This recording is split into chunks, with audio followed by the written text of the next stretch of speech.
Buen día para quienes se sumaron ahora a esta mañana que empezó más temprano con otro juicio aquí en esta tarea compartida de la Retaguardia y Pulso Noticias. Nos metemos ahora en el juicio por los crímenes cometidos en la comisaría Quinta. Es el tercer tramo y se nos suma, como les había anticipado en la anterior transmisión, Ramiro Laterza, integrante de Pulso. ¿Cómo va, Rama? Hola, buen día Fer, buen día para todos que estén del otro lado. Espero que se pueda ver bien desde acá la transmisión de Pulso, con el teléfono de Pulso en el hall general central de los tribunales federales de La Plata en 8:50. Bueno, vamos a estar en esta segunda audiencia por este juicio de aquella comisaría diagonal 74, 24 y 25, comisaría Quinta, que funcionó como centro clandestino de detención desde aquel 24 de marzo del 76 hasta fines del 77.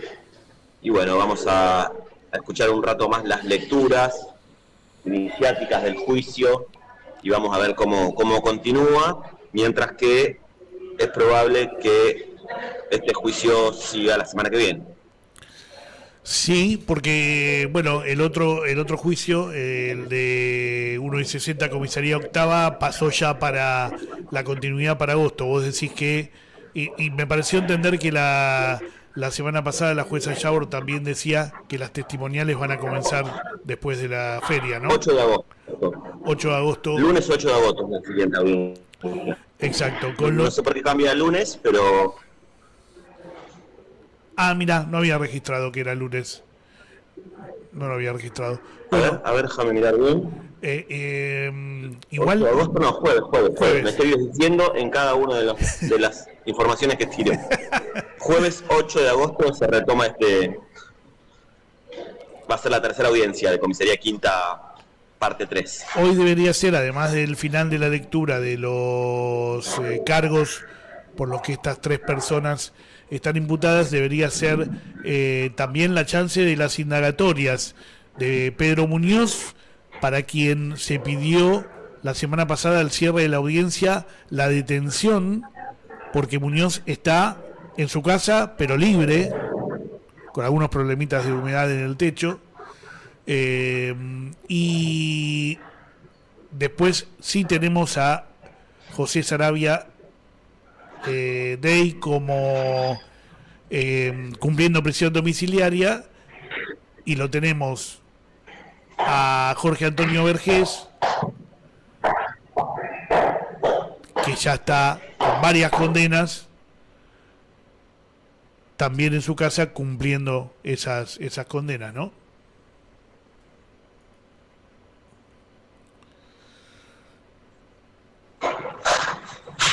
Sí, Pedro Raúl Muñoz fue agente de la Comisaría Quinta y está imputado en este juicio por todos estos hechos. Incluso está imputado por los hechos de 4 nietos ya restituidos, como Sabina Audala, María Eugenia Gatica Caracoche, Ana Libertad Barati de la Cuadra y Leonardo Fossati Ortega. Así que bueno, son varios los casos que tiene encima Pedro Raúl Muñoz, pero bueno, particularmente lo encuentra en libertad. Uh-huh. Sí, Fossati estaba en la primera fila el otro día. Y sin embargo, sí. Sarabia Day... No, perdón, dale. Tenemos un delay. Perdón. Tenemos un poco de lag. Por su parte, José Ignacio Sarabia Day fue exteniente del Regimiento de Granaderos a Caballo General San Martín del Ejército Argentino. Y bueno, también está imputado por los casos de 3 conscriptos. Como bien mostrabas vos, está en prisión domiciliaria.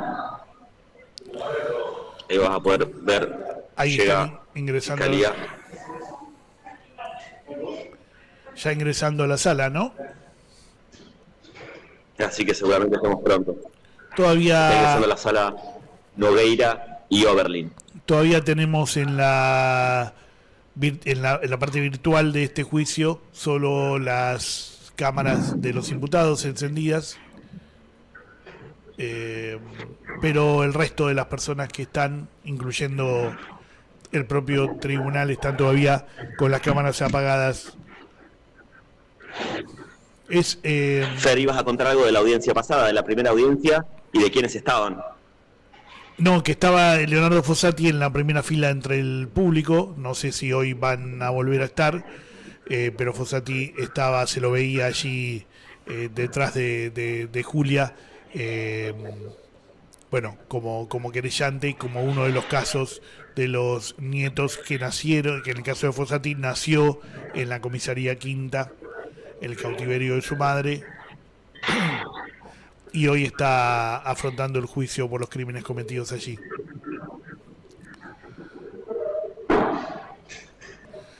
Te digo que todavía nos dura el impacto por lo que vivimos hace unos minutos, Rama, en el juicio anterior, en el juicio por la comisaría octava y por 1 y 60. Y bueno, nada, hay una persona que estaba dando testimonio y dejó al tribunal eh, la venda con la que se hacía el tabique para que no pudiera ver dónde estaba. Fue realmente un momento muy impactante y se notaba incluso a la jueza Yábor y a Basílico también muy impactados por la situación. ¿Querés que lo veamos? Porque me parece que vos tampoco habías llegado todavía a la sala. Provecho. ¿Lo compartimos? Van a saber, evaluar. Tengo acá algo que quisiera donar para el Museo de la Memoria.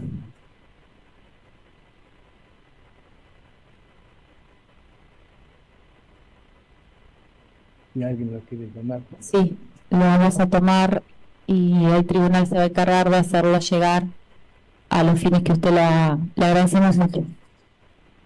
No sé, quisiera tener la certeza de que va a llegar al museo. ¿Sí?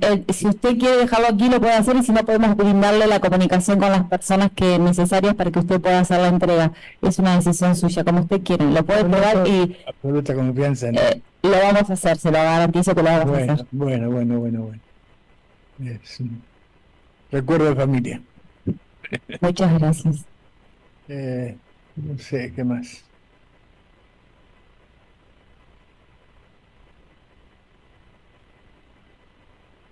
Es difícil. Le agradecemos mucho el esfuerzo de haber venido. Muchas gracias. Bueno, esto acaba de suceder hace algunos minutos. Juan Carlos San Leandro, sobreviviente de 1 y 60, dejando esa pieza para un museo.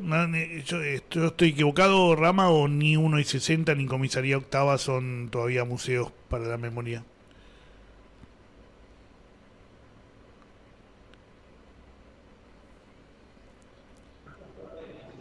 Sí, la verdad que, bueno, se lo vio conmovido y, bueno, suficientes razones, ¿no? Haber guardado eso más de 45 años, la verdad que es impresionante.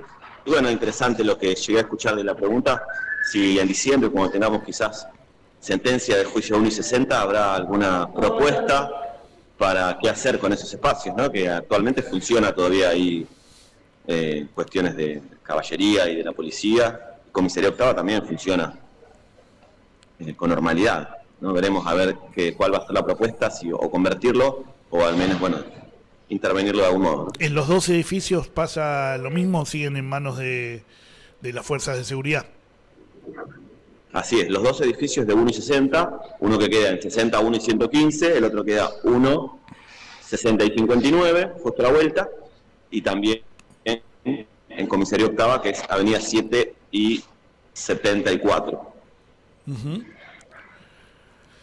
Bueno, ahí tienen entonces un desafío más la jueza y los jueces en cuanto a reparar esa situación. Lo viene haciendo este Tribunal 1, ¿no? De determinar la desafectación de los lugares para que sean espacios para la memoria, pero viene lenta la cosa después en la ejecución, ¿no? En general. En este caso, el caso de este juicio, no del juicio anterior del que veíamos el testimonio de recién, sino en el juicio actual, la comisaría quinta sí es un espacio para la memoria, en el que además está a cargo de abuelas, ¿no?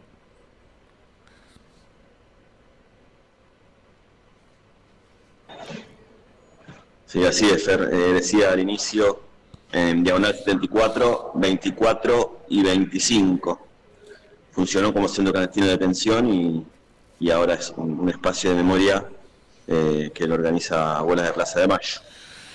Recuerdo... Hay visitas guiadas, han habido bastantes actos, eventos de todo tipo, ¿no?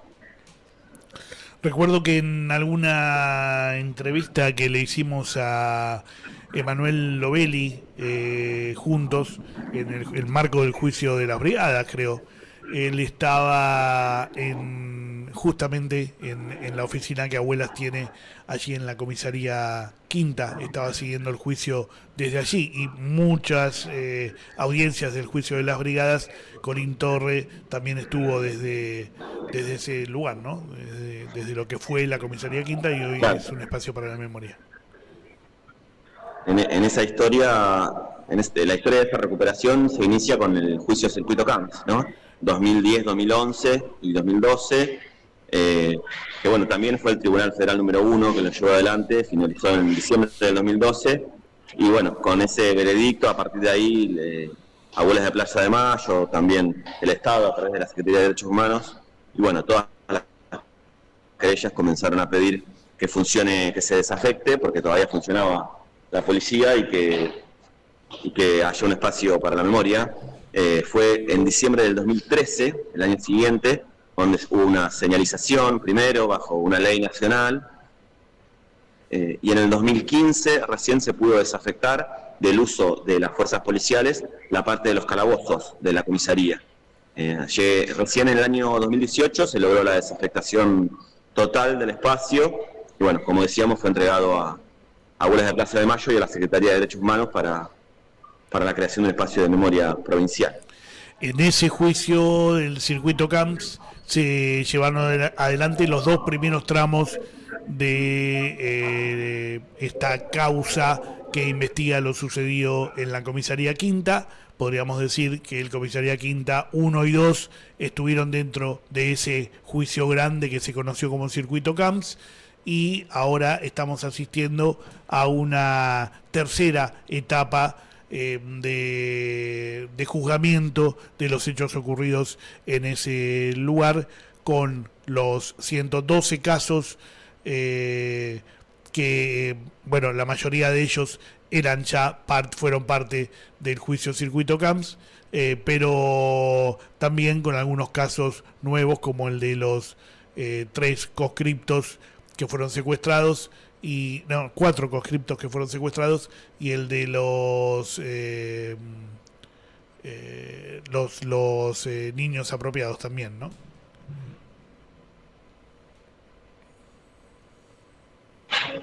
Así es, hay mucho por hacer todavía, como bien estamos explicando, mucho por hacer en el marco de la justicia para aquellas personas que sufrieron todos esos tormentos, ¿no? En ese espacio en la ciudad de La Plata, como en tantos otros, los diagonal 54, aún en el centro de La Plata, un espacio donde pasan un montón de personas. Todavía queda mucho por hacer, incluso, bueno, como bien decías, hay una persona todavía en libertad que está esperando cuál va a ser su sentencia.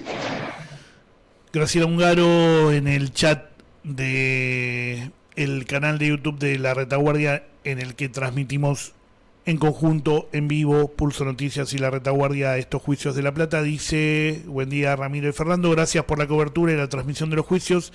Tienen que estar todos presos, memoria, verdad y justicia. Más vale que tienen que estar todos presos, pero bueno, nada, ya sabemos cómo llegamos a estos juicios. Norma Sandoval también dando el presente, un abrazo, Norma.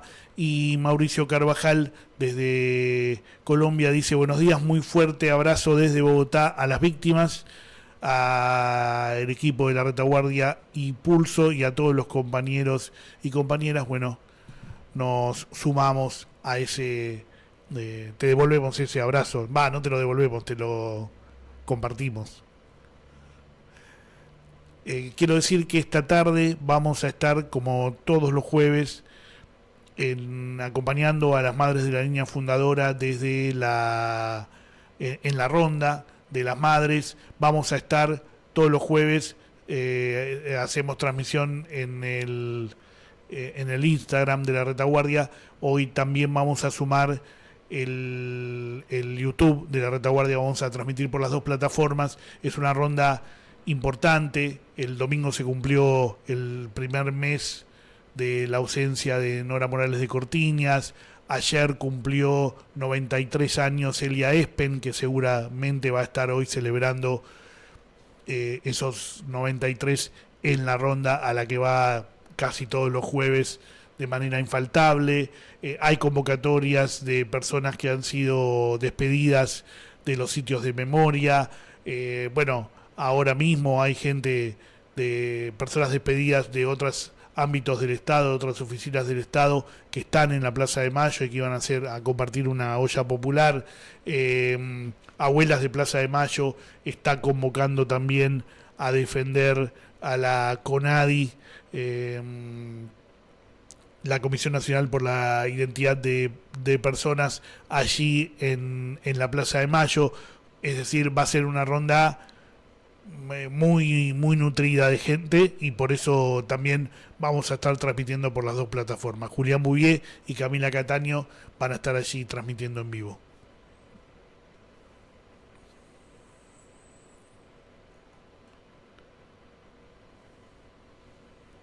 Bueno, por aquí tenemos el mismo panorama, Rama, ¿eh?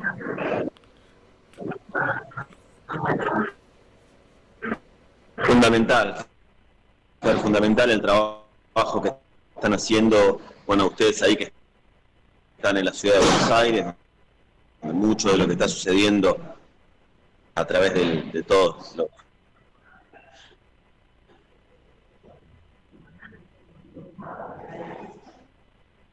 ¿Se escucha mi voz? Sí, se escucha con alguna dificultad. Si querés dejarnos sin imagen para privilegiar la voz, por lo menos en la etapa previa, porque hay mucho delay allí. Bien.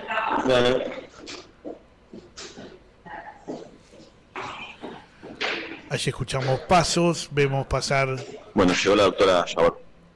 Llegó la presidenta del tribunal, entonces seguramente se va a encender la cámara. Te dejamos también a vos que te vayas metiendo en la sala. Te vamos a cortar el retorno.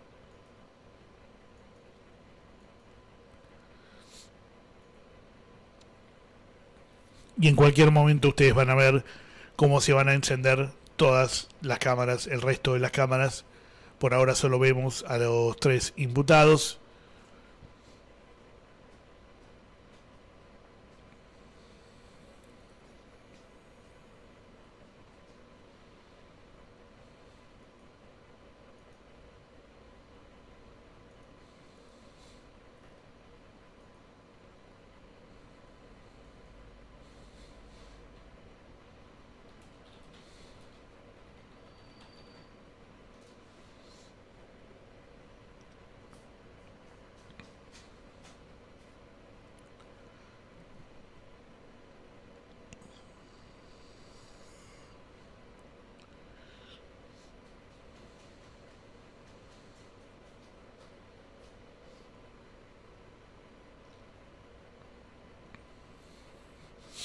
Muchísimo frío aquí en la ciudad de Buenos Aires y en la ciudad de La Plata seguramente también.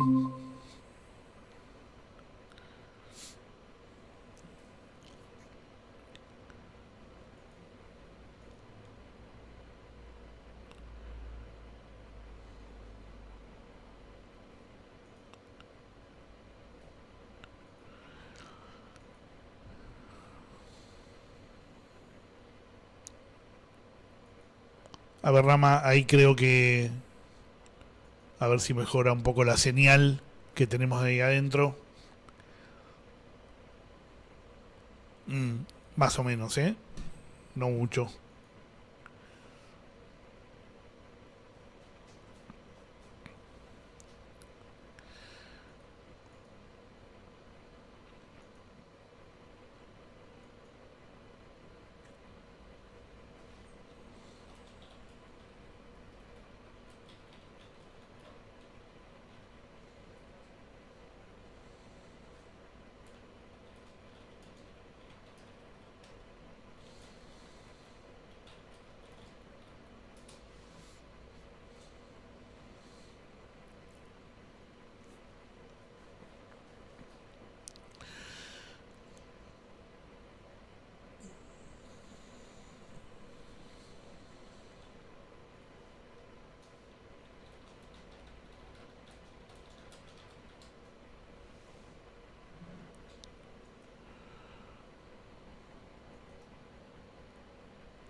Bueno, llega con bastante dificultad la señal.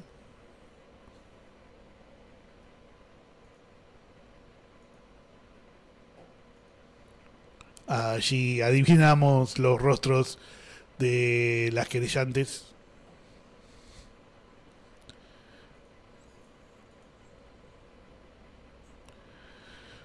Bueno, les comento. Habíamos dicho hace un instante que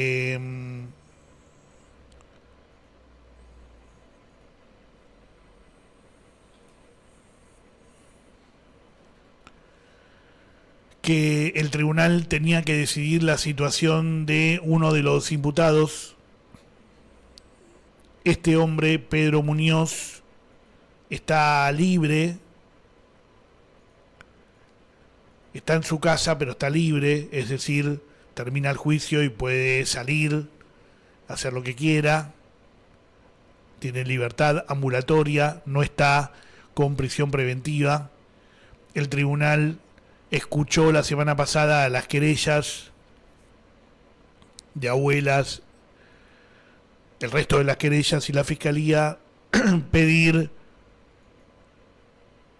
que sea detenido preventivamente, lo que no cambiaría lo que nosotros vemos, lo seguiríamos viendo en su casa, pero ya cumpliendo prisión preventiva, prisión domiciliaria. Pero esta mañana el tribunal notificó a las partes y rechazó el pedido de las querellas. Por lo tanto, Muñoz va a continuar afrontando el juicio en libertad. Entiendo que deben, no leí la resolución, pero deben haber entendido que no hay riesgo de fuga en su caso. Bueno, por cierto,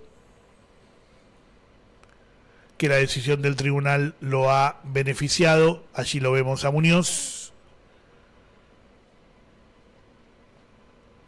Y vemos también a la presidenta del tribunal,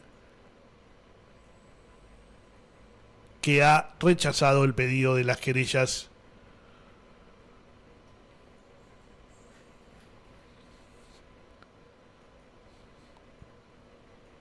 para que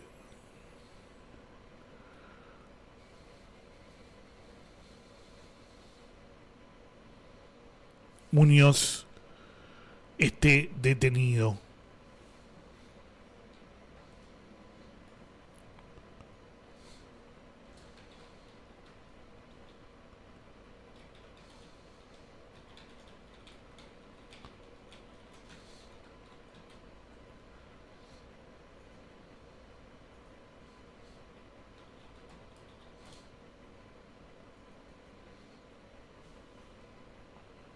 Esta es la noticia del día en este juicio. Este hombre al que estamos viendo va a seguir en libertad.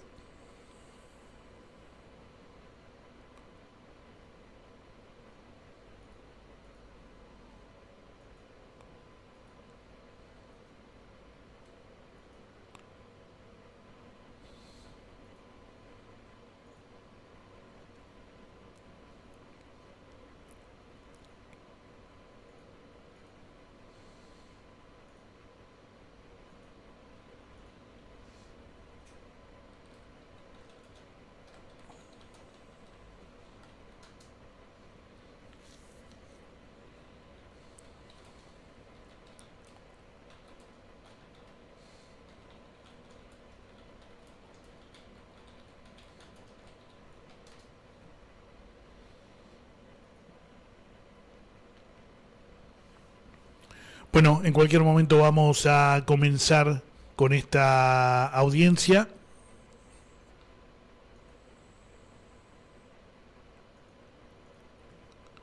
Ya la vemos a la jueza Yabor sentada, pero todavía tenemos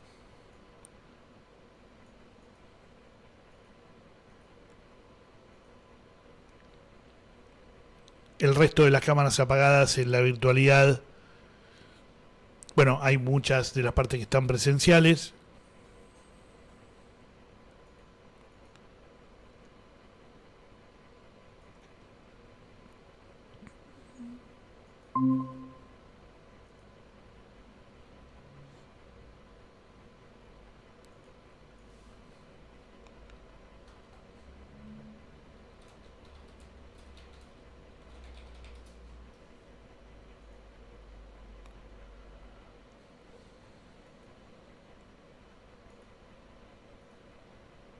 Ahí lo vemos ya al juez Basílico. Va a encender la cámara, va a encender el micrófono la jueza Karina Yabor en cualquier momento. Y vamos a seguir con la lectura de cargos en este juicio y después vamos a tener las indagatorias.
Recuerden también, quienes quieran, en formato radial, seguirnos, seguir la información de los juicios. Los jueves a las 21 nos encontramos en Radio La Retaguardia o en la M690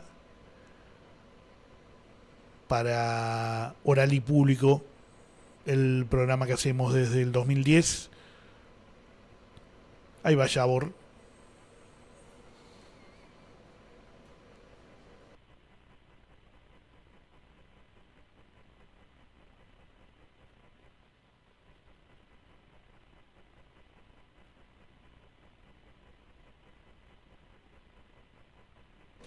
Le comparte algún mensaje, algo, Basílico.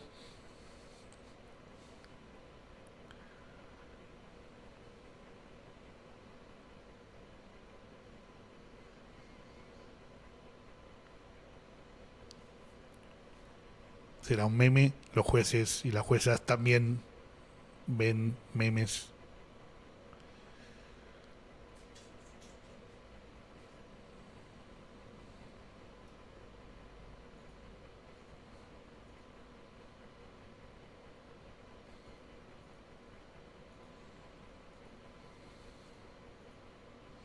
Allí lo vemos a Jorge Antonio Vergés, el médico policial que asistía. Bueno, muy bien. Buenos días a todos y todas. Vamos a reanudar la audiencia en el marco de la causa 21 y su acumulado de trámite por ante el Tribunal Oral en lo Criminal Federal número 1 de la Ciudad de La Plata. Pedimos disculpas por la demora en el inicio de la audiencia. Le pido, señor secretario, por favor, la lectura respecto de la comparecencia en la sala de las partes, como así también las conectadas telemáticamente. Muy buenos días.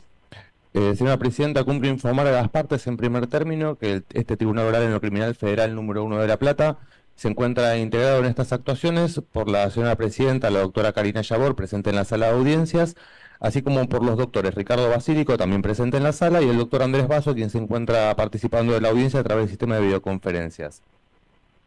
Respecto de las partes, hago saber que se encuentran presentes en representación del Ministerio Público Fiscal en la sala de audiencia los auxiliares fiscales doctora Ana Oberlin y doctor Juan Martín Nogueira. Por las acusadoras particulares se encuentran también presentes en la sala la doctora Guadalupe Godoy en representación de la Liga Argentina por los Derechos del Hombre y la Unión por los Derechos Humanos de La Plata, la doctora Corín Wendy Torre en representación de la Asociación Abuelas de Plaza de Mayo. Por videoconferencia se encuentra conectada la doctora Josefina Rodrigo en representación de la Asamblea Permanente por los Derechos Humanos de La Plata, la Universidad Nacional de La Plata, la Central de los Trabajadores Argentinos y Lázaro Isivana Alexowski, y la doctora Verónica Bouliana y Ada Bastones se encuentran presentes en la sala de audiencias, y el doctor Facundo Dadic a través del sistema de videoconferencias por la querella unificada de la Subsecretaría de Derechos Humanos de la Provincia de Buenos Aires y la Secretaría de Derechos Humanos de la Nación. También se encuentra conectado de manera telemática el doctor Nicolás Tazara y la doctora Pía Garral de representación de la querella unificada de la Asociación Anaí, la Asociación de Ex Detenidos Desaparecidos y Santiago y Teresa Laborde.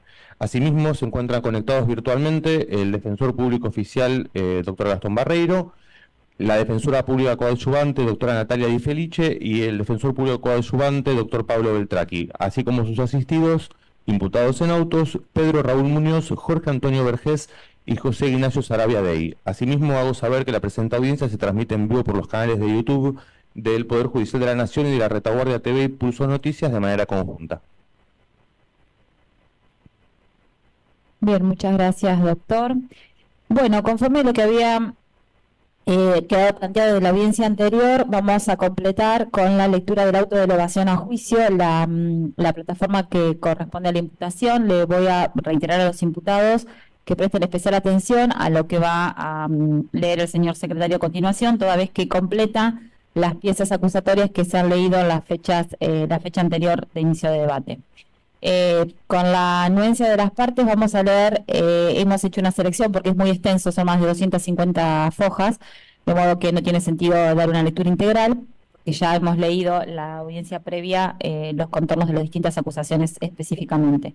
Lo que vamos a leer entonces es la parte correspondiente a responsabilidad, porque allí se nuclea cada uno de los aspectos imputados con precisión a cada uno de los imputados, y la parte conclusiva, como el juez de instrucción eleva la causa a debate. Si les parece bien, damos lectura en ese sentido. Bien, no tengo oposición por aquí, entiendo las defensas que se encuentran conectadas. En absoluto, señora presidenta. Perfecto. Bueno, muy bien, vamos entonces, señor secretario, a leer en ese sentido. Gracias. Muy bien, se da lectura al auto de elevación a juicio correspondiente a la causa número 21/2013, caratulada Muñoz, Pedro Raúl y otros, sobre infracción a artículos 144 bis, 144 ter, 80 del Código Penal y privación ilegal de la libertad, artículo 144 bis, inciso primero, actualmente en trámite ante este tribunal. El auto de elevación a juicio es de fecha 4 de diciembre de 2015 y está firmado por el magistrado instructor, el doctor Ernesto Kerfrak. Así, en el punto 3 dice la responsabilidad de los imputados. 3.1. En este punto se examinará la responsabilidad que les cupa a los imputados en los hechos por los cuales se corrió vista en la presente causa. Pero antes, estimo necesario dejar sentado que no solo los sujetos que son objeto de este pronunciamiento son responsables de los atroces crímenes cometidos en el ámbito de la Comisaría Quinta de La Plata.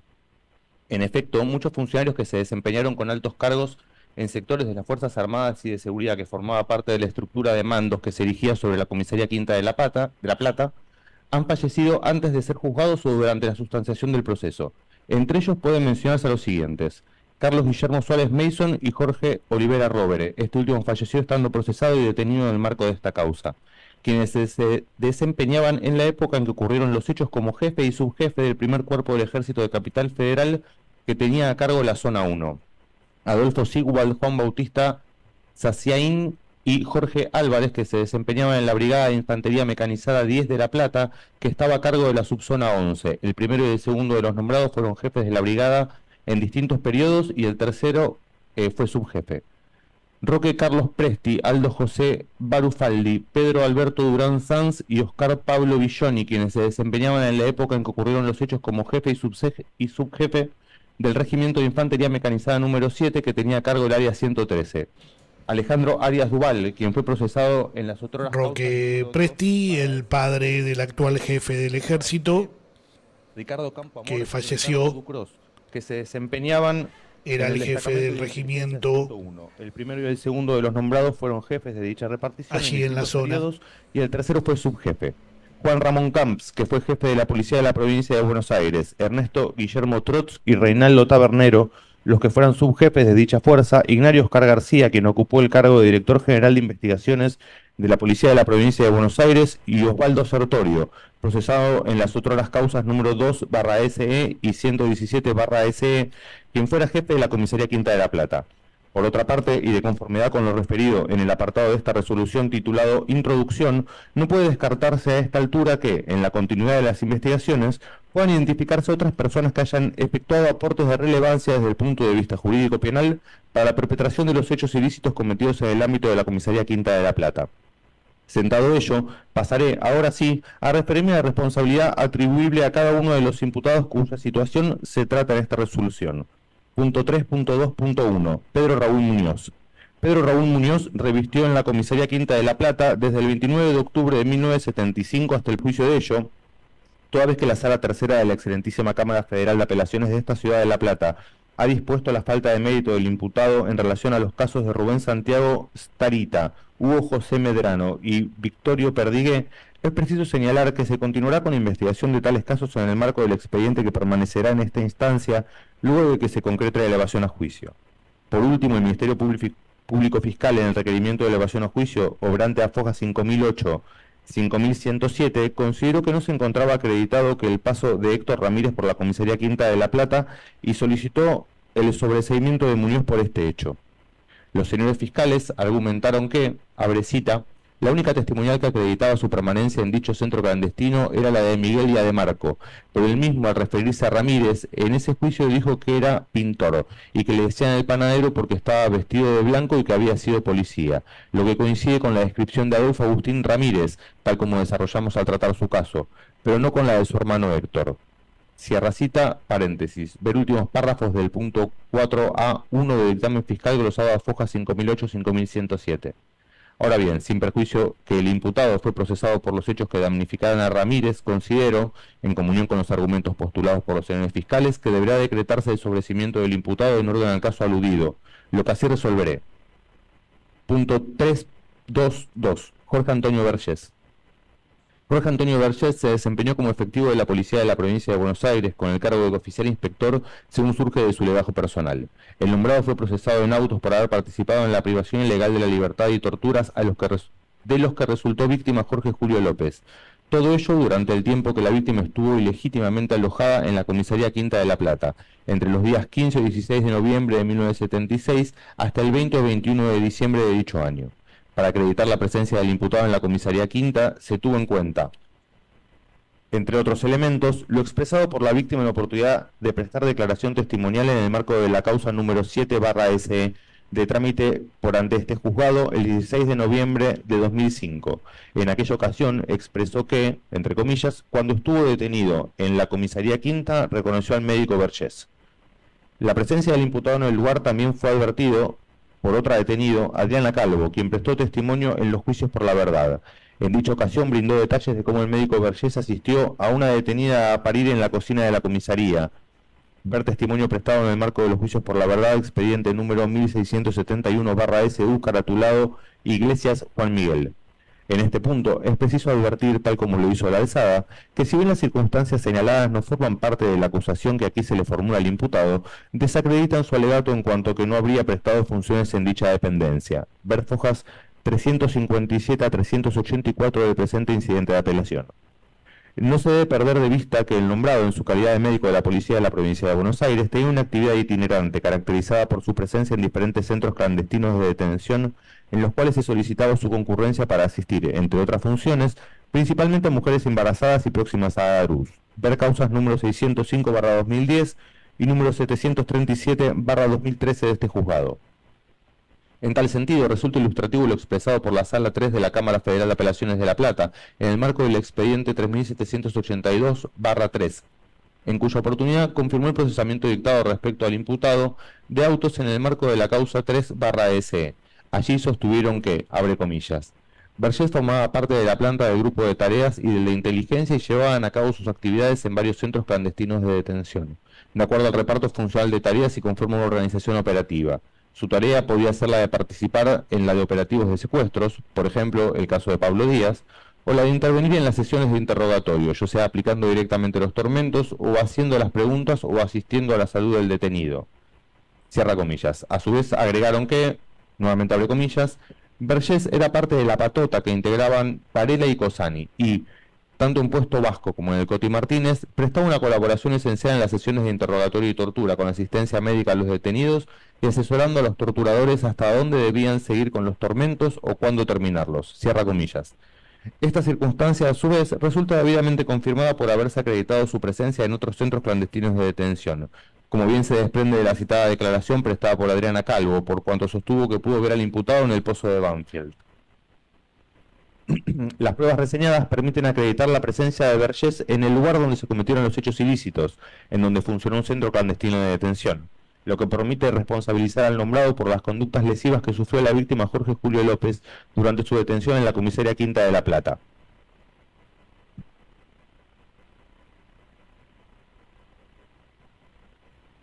Punto 3.2.3. Cecilio Reinaldo Gómez y Néstor Ramón Busato.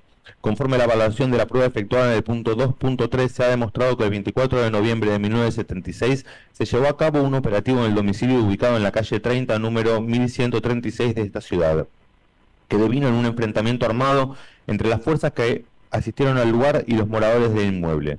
De estos últimos,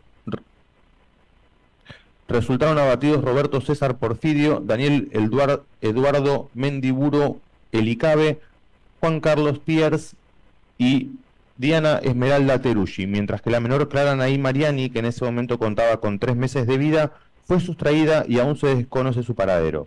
Así también se acreditó con la certeza exigida en este estadio del proceso la responsabilidad de Cecilio Reinaldo Gómez y Néstor Ramón Busato de tales sucesos.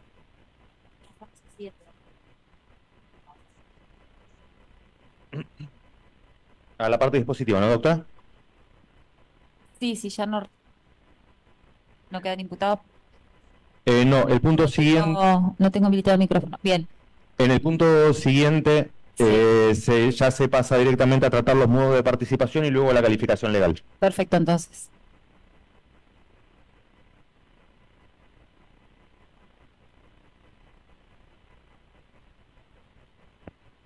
Siguiendo con la parte pertinente, punto 7, conclusión. Conforme todo lo considerado hasta aquí, de acuerdo a las constancias probatorias que se han agregado a esta causa, los planteos de oposición y de sobreseimiento de la defensa de los imputados no tendrán favorable acogida, razón por la cual corresponde declarar clausurada la instrucción en relación a los casos y las imputaciones descriptas y elevar a juicio las actuaciones, debiendo formarse un incidente con copias de las actuaciones principales y remitirse al Tribunal Oral en lo Criminal Federal de La Plata que resulte desinsaculado, conjuntamente con los incidentes, anexos y efectos que corresponda. Por todo lo expuesto, resuelvo. Punto 1. No hacer lugar a la oposición de elevación a juicio y al pedido de sobreseimiento formulado por el doctor Hugo Leopoldo Sáez en autos, de conformidad con lo expuesto en el punto 6.1 de esta resolución. Punto 2. No hacer lugar a la oposición de elevación a juicio y al pedido de sobreseimiento formulado por la Defensoría Pública Oficial en autos, de conformidad con lo expuesto en el punto 6.2 de esta resolución. No hacer lugar a la oposición de elevación ha formulado por las querellas compuestas por Nil Leloy de la Asociación Ex Detenidos Desaparecidos, María Teresa Garín, Francisco Simón, Luis Velasco, Hugo Marini, Martina Laborde, Teresa Laborde, Santiago Laborde, Miguel Ángel Laborde, Cristina Gioglio por la Unión de los Derechos Humanos de La Plata, Graciela Rosenblum por la Liga Argentina por los Derechos del Hombre y Estela de la Cuadra, de conformidad con lo expuesto en el punto 6.3 de esta resolución. Punto 4. Declarar clausurada en la instrucción y disponer su elevación a juicio respecto de... 2 puntos. A. Pedro Raúl Muñoz, cuyos datos personales completos sobran al inicio de esta resolución, quien es considerado prima facie partícipe secundario de los delitos de privación ilegal de la libertad agravada por haber sido cometida con violencia, por haber durado más de un mes y aplicación de tormentos cometidos contra las víctimas mencionados en el apartado 3.2.1 de la presente resolución, todos ellos en concurso real. Artículos 144 bis inciso primero del Código Penal con la agravante prevista en el último párrafo de dicho artículo en cuanto remite a los incisos primero y quinto, artículos 144 tercero y 55 del mismo cuerpo normativo. B. Jorge Antonio Vergés, cuyos datos personales completos sobran al inicio de esta resolución, quien es considerado prima facie partícipe necesario de los delitos de privación ilegal de la libertad agravada por haber sido cometida con violencia, por haber durado más de un mes y aplicación de tormentos cometidos contra las víctimas mencionadas en el apartado 3.2.2 de la presente resolución. Todos ellos en concurso real. Artículo 144 bis, inciso primero del Código Penal, con la agravante prevista en el último párrafo de dicho artículo en cuanto remite a los incisos primero y quinto, artículo 144 tercero y 55 del mismo cuerpo normativo. El punto C hace referencia a la acusación referida al imputado Néstor Ramón Busato, quien no se encuentra imputado actualmente. Punto D, el punto D corresponde a Cecilio Reinaldo Gómez, misma situación.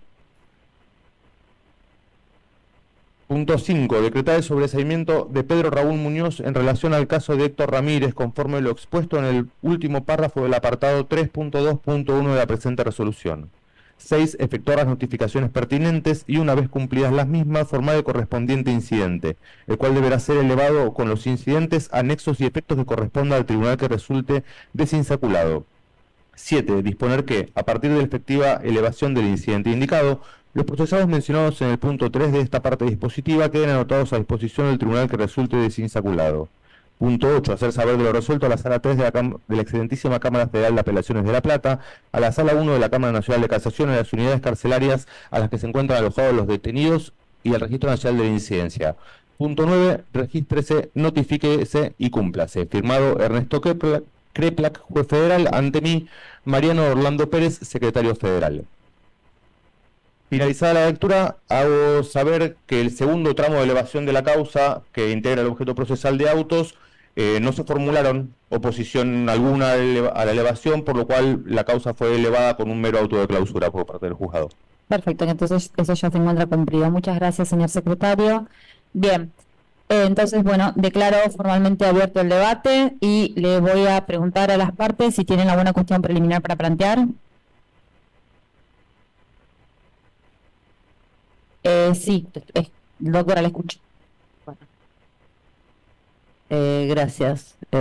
Considerando que es la oportunidad pertinente, quería hacer dos manifestaciones respecto de la prueba. Por un lado, respecto de cuestiones que habían quedado pendientes de especificación para proveer la prueba documental que habíamos ofrecido.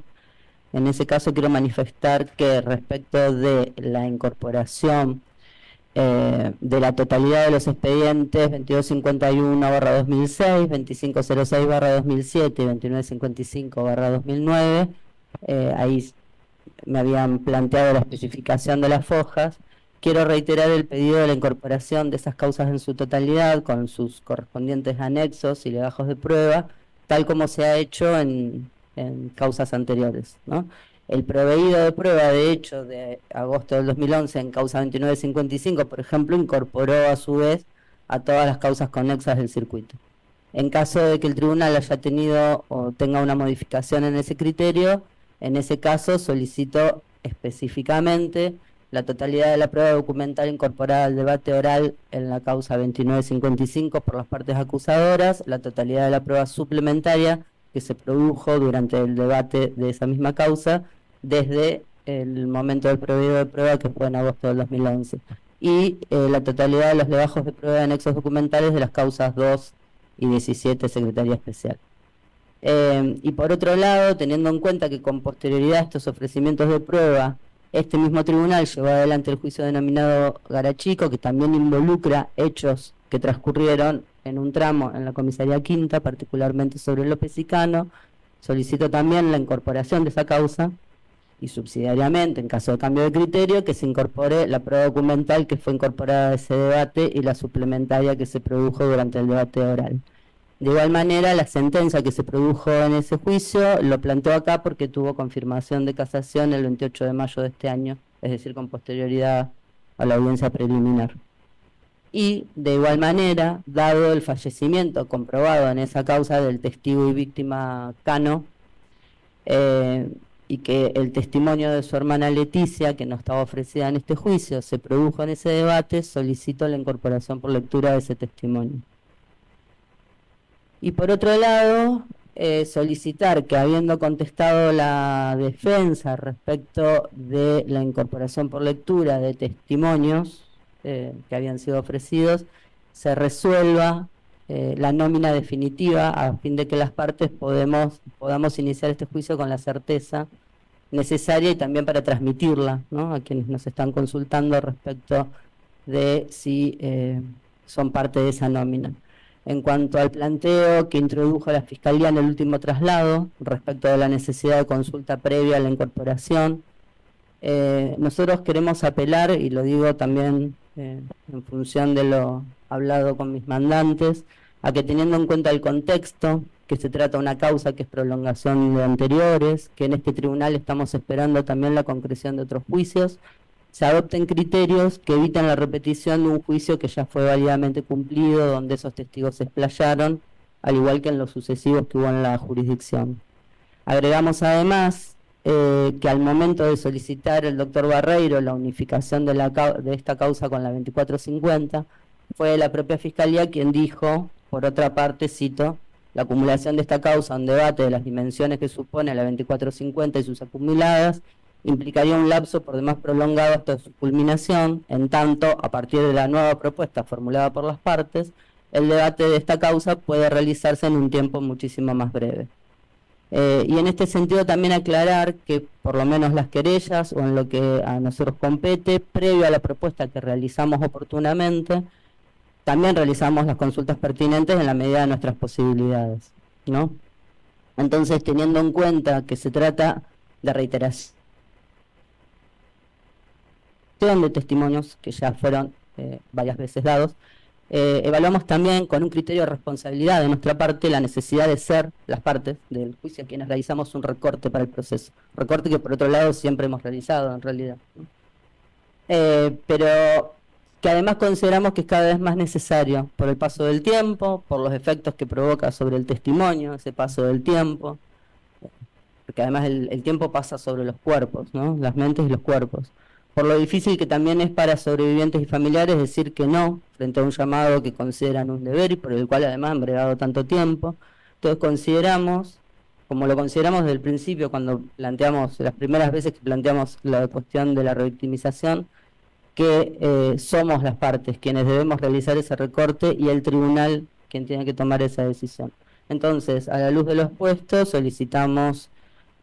consideramos que resulta atinado el empleo de las reglas prácticas fijadas por la Cámara Federal de Casación Penal, en la disposición quinta, sobre todo, ¿no?, porque se verifican los supuestos que allí se contemplaron tanto para su dictado y aplicación, o sea, la complejidad de las actuaciones, la existencia de material probatorio recolectado en otros juicios. Y finalmente, que se haga lugar o no a este pedido, se toman las medidas para la elaboración pronta de un cronograma donde quienes ya fueron ofrecidos por las partes puedan declarar en primer término.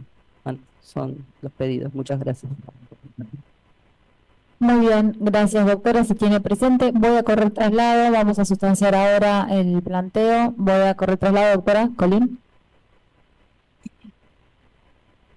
Gracias, presidenta.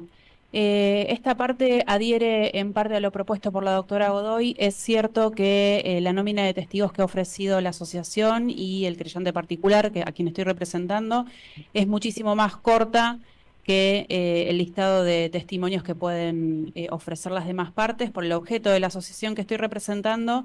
Cierto es también que esta parte ha consultado con los testigos y las testigos que hemos ofrecido en su momento, y así lo expusimos también en la audiencia preliminar, que con el paso del tiempo, querellantes, por lo menos el querellante Fossati, en su momento había sido ofrecido para ser incorporado a su testimonio por lectura, ha decidido y decidió, y así lo expusimos, que por el paso del tiempo quería venir a prestar su testimonio, así que esta es la postura que ha tomado esta querella. Si bien en un primer momento ofrecimos todos los testimonios para ser incorporados por lectura, también entendemos que hay ciertas situaciones que el paso del tiempo hacen que los testigos y las testigas víctimas, personas victimizadas en este juicio, quieran venir a declarar, como también entendemos que hay otras que no van a querer hacerlo. No tenemos más que exponer lo que ya se dijo en la audiencia preliminar y lo que ya hemos expresado en los escritos presentados en la causa. Gracias. Bien, doctora, también se tiene presente. Doctora Gabriela. Muchas gracias, señora presidenta. No, voy a adherir a lo que planteó recién la doctora Colín Torres,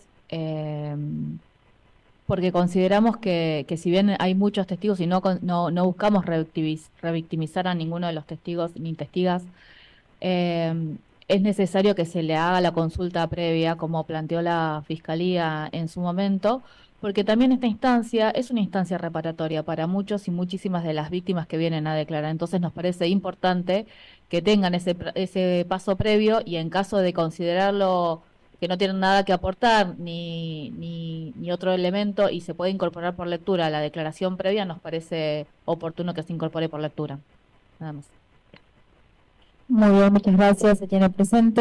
Vamos a escuchar en primer lugar los abogados que tengo acá, el representante del Ministerio Público Fiscal, doctor Nogueira, doctora Berlin. Doctor Nogueira, bien. Sí, señora presidenta, muchas gracias. Sí, por un lado, con respecto a la incorporación de prueba documental, no hay objeciones y estamos de acuerdo. Con relación al último planteo, con relación a la citación de testigos, nosotros, bueno, acompaño acá lo que acaban de decir las compañeras de la querella, que es en alguna medida la postura que ha tenido la Fiscalía en cada uno de los juicios que se han desarrollado en esta jurisdicción y que nos ha tocado.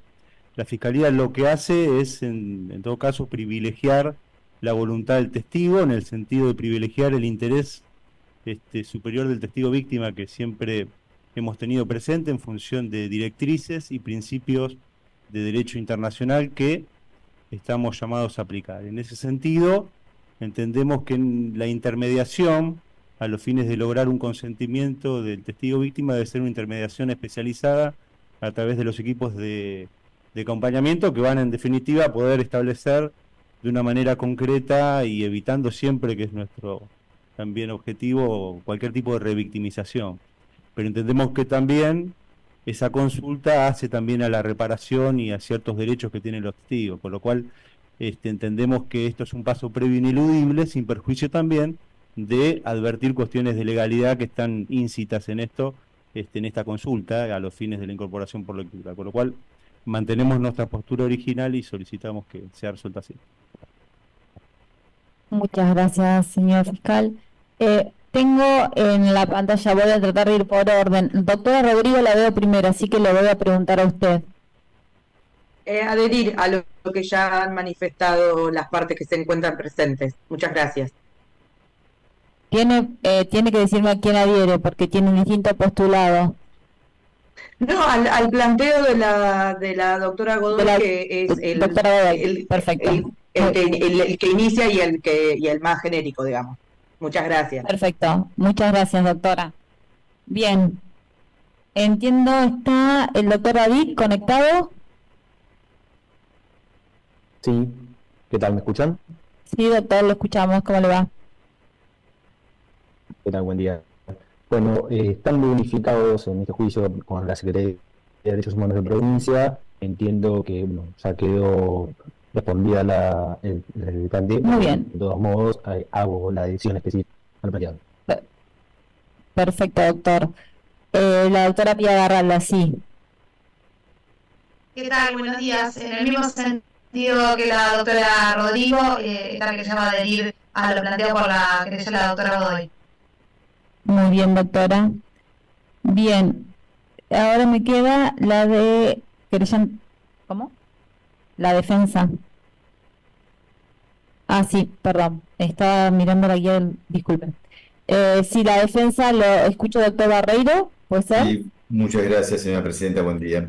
Bueno, brevemente, nosotros a esta cuestión ya la respondimos por escrito, a la cual me voy a remitir con honor a la brevedad, donde no tenemos ningún tipo de inconveniente en la incorporación por lectura antes planteadas, con las excepciones que así hacemos saber en el escrito que se presentó la semana pasada.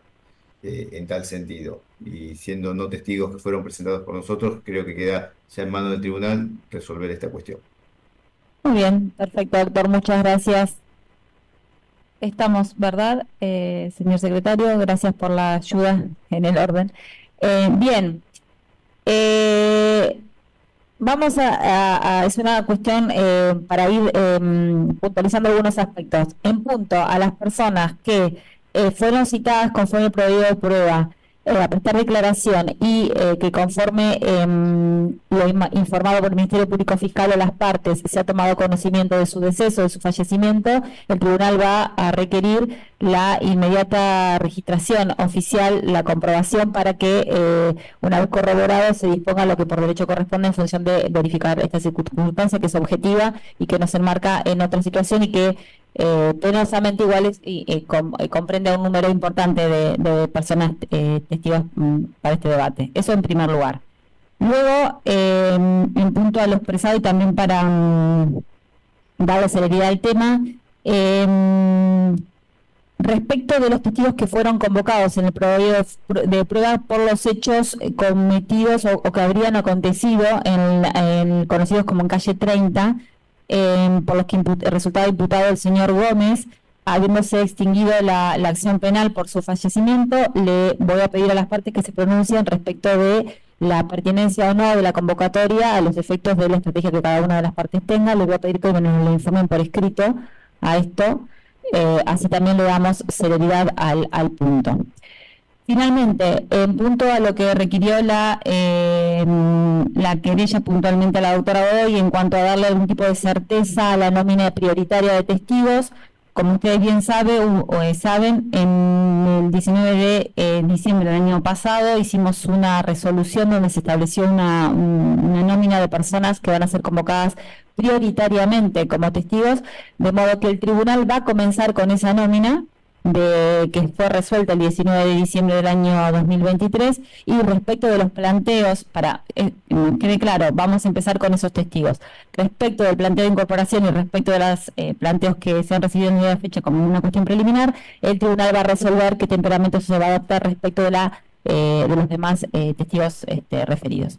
Así que en esos términos quedamos, de modo para darle comienzo al debate, que ya vamos a disponer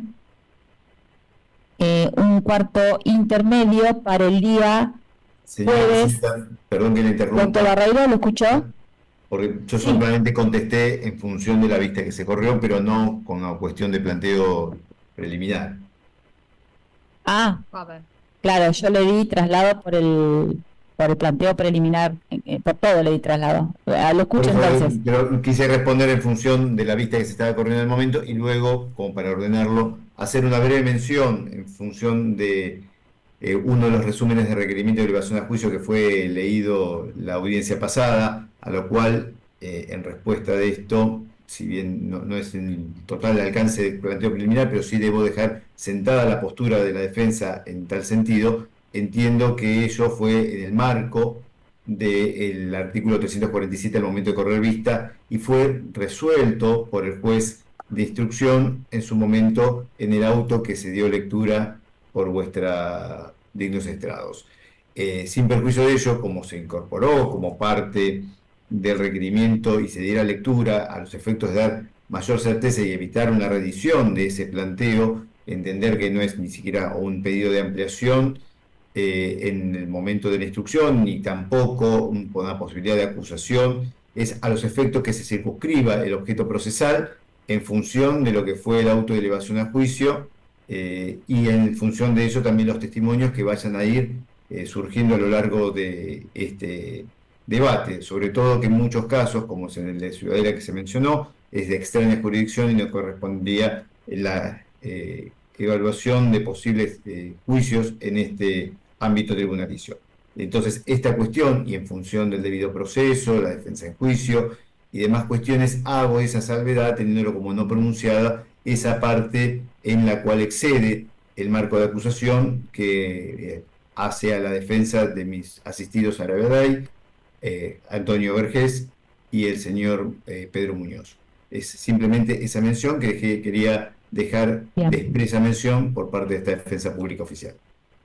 Bien, doctor, se tiene presente lo manifestado.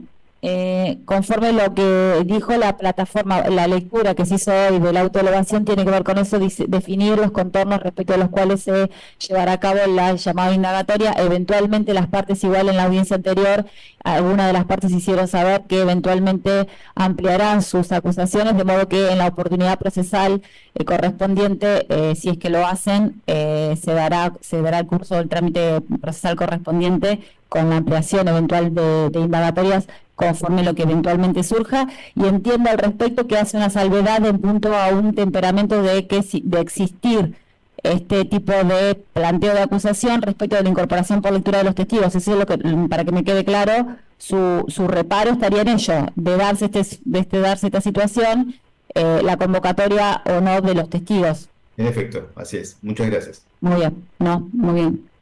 Bien, entonces, concluida la cuestión, vamos a hacer ahora sí un cuarto intermedio hasta el día jueves 8 de agosto a las 11:30 horas, ocasión en la que daremos continuidad al debate ya con la primera parte que vamos a tomar, recepcionar la declaración indagatoria a las personas imputadas.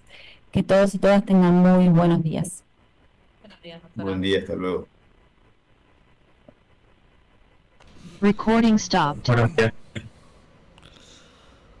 Bueno, terminó la audiencia de la jornada de hoy. Pensamos que iban a tomarse el tiempo para las indagatorias, pero bueno, no ha sido así, por lo que esto va a quedar para después de la feria.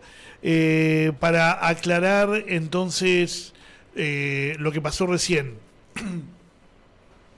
Hay un grupo de querellas, las querellas particulares, las más tradicionales, digamos, en los juicios de La Plata. Guadalupe Godoy, que representa a la Liga Argentina por los Derechos Humanos y a Unión por los Derechos Humanos, Josefina Rodrigo de la PDH de La Plata y Pía Garralda de Justicia Ya.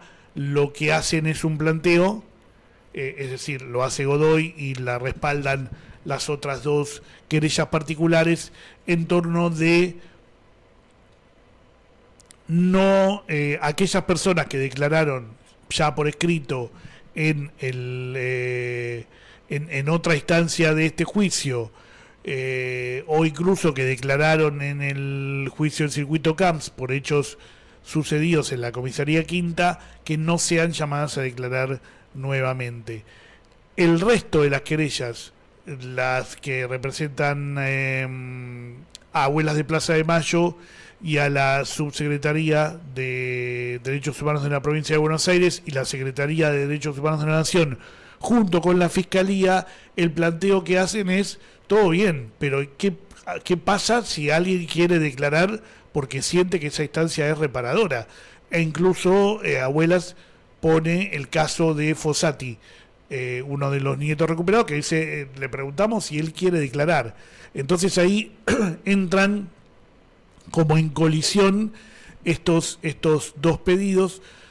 ¿Por qué? Porque las querellas consideran que hay otros juicios que deben hacerse y que si se acorta este juicio de comisaría quinta se van a poder hacer otros juicios que para ellos requieren más, para ellas requieren más atención, como el 2 de la CNU, digamos, ¿no? La pata civil previa al golpe de Estado que actuó en La Plata, por la que ha habido un juicio escandaloso con